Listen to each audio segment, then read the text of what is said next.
राजकुमार आरव और राजकुमारी मीरा का चमत्कारी सफर। बहुत समय पहले हिमालय की गोद में एक अद्भुत राज्य बसता था, देवपुष्प नगर। यह राज्य अपने खूबसूरत बागों, चमकती नदियों और आसमान छूती महलों के लिए मशहूर था। इस राज्य पर शासन करते थे राजा वीरेंद्रमल और रानी रत्नावली। उनकी एक ही संतान थी, राजकुमार आरव। आरव बुद्धिमान, वीर, दयालु और जादू सीखने में तेज था। लेकिन राज्य के दूसरे छोर पर, सुनहरी झील के किनारे, एक और राज्य था, चांदसर। वहां रहती थी राजकुमारी मीरा, जो अपनी सुंदरता ही नहीं बल्कि अपने साहस और करुणा के लिए प्रसिद्ध थी।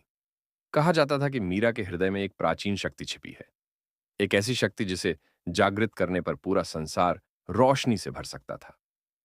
एक रात आसमान अचानक लाल हो गया, तूफान उठा, बिजली कड़कने लगी और पूरा राज्य घबराहट से भर गया।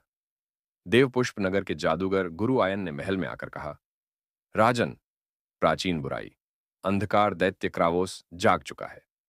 यदि उसे न रोका गया तो सभी राज्य अंधकार में डूब जाएंगे। क्रावोस को रोकने का केवल एक ही मार्ग था, रोशनी का कमल ढूंढना। यह कमल सदियों से छिपा था और केवल दो निर्मल हृदय वाले लोग ही इसे पा सकते थे। गुरु आयन ने भविष्यवाणी की, राजकुमार आरव और राजकुमारी मीरा मिलकर ही रोशनी का कमल ढूंढ सकते हैं। अगली सुबह आरव घोड़े पर सवार होकर निकल पड़ा। उसके पास एक जादुई तलवार, एक नीला ताबीज और गुरु आयन द्वारा दिखाए गए नक्शे का आधा हिस्सा था। जंगल, घाटियां, नदियां पार करते हुए आरव अंततः चांदसर राज्य पहुंचा। वहां पहली बार उसकी मुलाकात हुई राजकुमारी मीरा से। मीरा तीरंदाजी का अभ्यास कर रही थी और आरव उसकी बहादुरी देखकर चकित रह गया। लेकिन मीरा ने आरव का स्वागत मुस्कुराकर किया। यदि दुनिया को बचाने के लिए मुझे किसी के साथ चलना हो तो मैं खुशी खुशी आपके साथ चलूंगी, राजकुमार। दोनों ने नक्शे के दोनों हिस्से मिलाए और वास्तविक मार्ग खुला। एक चमकदार गोल आभा आसमान में उठी और दिशा दिखा गई। पहला पड़ाव था शापित जंगल। इस जंगल में पेड़ बातें करते थे, नदियां रास्ता बदल लेती थीं और हवा में फुसफुसाहट गूंजती रहती थी। जगह जगह पर जादुई भ्रम, मृग तृष्णा और भटकाने वाली ऊर्जा भरी थी। एक बार अचानक जमीन फटने लगी। मीरा नीचे गिरने ही वाली थी कि आरव ने उसका हाथ पकड़ा। दोनों ने एक दूसरे की आंखों में देखा, जैसे भाग्य उन्हें जोड़ रहा हो। आगे बढ़ते हुए उन्हें एक घायल यूनिकॉर्न मिला। मीरा ने अपनी शक्ति से उसका घाव भर दिया। यूनिकॉर्न ने आशीर्वाद देकर कहा, सच्चे दिल वालों, मैं तुम्हें स्फटिक मार्ग दिखाता हूं। उसने अपनी सींग से रोशनी निकाली और रास्ता साफ हो गया। अगला पड़ाव था नीली गुफाओं का समुद्र। यहां पानी के नीचे एक पूरा साम्राज्य था, नीले ज्वालामुखी, चमकती मछलियां और नीलम जैसी चट्टानें। लेकिन वहां रहने वाला दैत्य, जल राक्षस कुरो, उनके रास्ते में आ गया। वह विशाल था, आंखें लाल, दांत बर्फ जैसे नुकीले। उसने गर्जना की, जो भी रोशनी के कमल की खोज में आया, उसे मैं यहीं निगल जाऊंगा। आरव ने तलवार निकाली, मीरा ने तीर चढ़ाया। कुरो ने विशाल लहर उठाई, पर मीरा की शक्ति चमकी। उसने पानी को शांत कर दिया। आरव ने अपनी तलवार पर नीला ताबीज लगाया और प्रकाशवार चलाया। कुरो गिर पड़ा। मरते समय उसने कहा, मैं दुष्ट नहीं, मुझे क्रावोस ने वश में किया था। जाओ, दुनिया को बचाओ। जंगल और समुद्र पार करने के बाद दोनों एक शांत घाटी पहुंचे। यहां एक बूढ़ी साध्वी मिली, माया देवी। उन्होंने बताया, तुम दोनों सिर्फ राज्य बचाने नहीं आए, तुम दोनों का भाग्य एक है। रोशनी का कमल तभी खिलता है जब दो दिल एक दूसरे की रक्षा करने का वचन दें।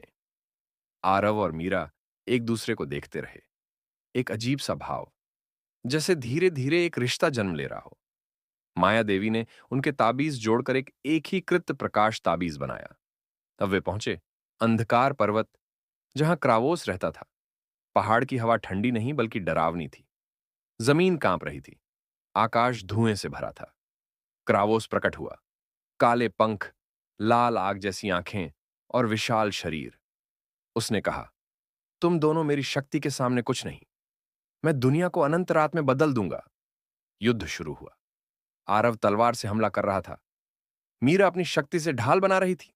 क्रावोस ने मीरा पर आग का गोला फेंका, पर आरव उसकी ढाल बनकर खड़ा हो गया। इससे ताबीज चमक उठा। दोनों ने हाथ मिलाए। उनकी संयुक्त शक्ति से एक विशाल प्रकाश किरण निकली। वह क्रावोस पर गिरी और दैत्य धूल में बदल गया। जैसे ही क्रावोस का अंत हुआ, पर्वत में एक गुफा खुली। अंदर एक तालाब था जो काले पानी से भरा था। आरव और मीरा ने ताबीज को पानी में डुबोया। अचानक पानी सुनहरा हो गया और उसमें से रोशनी का कमल उभरा, इतना चमकीला कि देखकर आंखें बंद करनी पड़ी। दोनों ने कमल को उठाया और आकाश की ओर किया। कमल की किरणें पूरे संसार में फैल गईं। अंधकार मिट गया। संसार फिर रोशनी, खुशहाली और जीवन से भर गया। देव पुष्प नगर और चांदसर दोनों ने उनका गर्मजोशी से स्वागत किया। हर तरफ उत्सव, नृत्य, फूलों की वर्षा।